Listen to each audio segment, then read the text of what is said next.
19 na araw na lang bago ang kauna-unahang Bangsamoro Parliament election sa Bangsamoro Autonomous Region sa Mindanao. Kaya puspusan na ang security preparations ng PNP.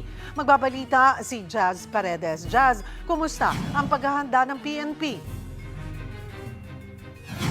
Cheryl, ayon sa PNP, nasa 98% na ang kanilang kahandaan para sa nalalapit na Bangsamoro Parliament elections. Nasa 9,435 ang kabuang bilang ng ide-deploy na pulis para sa nalalapit na Bangsamoro Parliament elections sa September 14. Nakalaan ang buong pwersa para lamang sa mga duty sa araw ng eleksyon gaya ng COMELEC offices, treasurer's offices, voting centers, mga checkpoint at iba pa.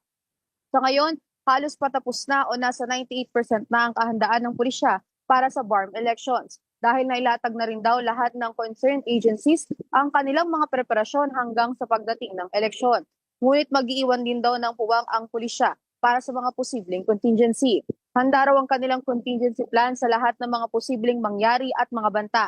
Samantala, sagot naman ng pulisya sakaling magkaroon ng insidente ng vote buying, kanilang sinisiguro na pipigilan nila ito at kakalap ng mga angkop na impormasyon at ebidensya upang makapagsampa ng kaso. Cheryl, kahapon ay nagsagawa din ng COMELEC Final Command Conference sa Maguindanao del Norte upang i-finalize ang mga preparasyon para sa makasaysayang eleksyon. Dinaluhan ito nila PNP Chief Jose Melencio Nartates, AFP Chief of Staff Antonio Navarrete, DILG Secretary John Vic Rimulya at COMELEC Chairperson George Erin Garcia. Cheryl? Maraming salamat, Mobile Journal Jazz Paredes.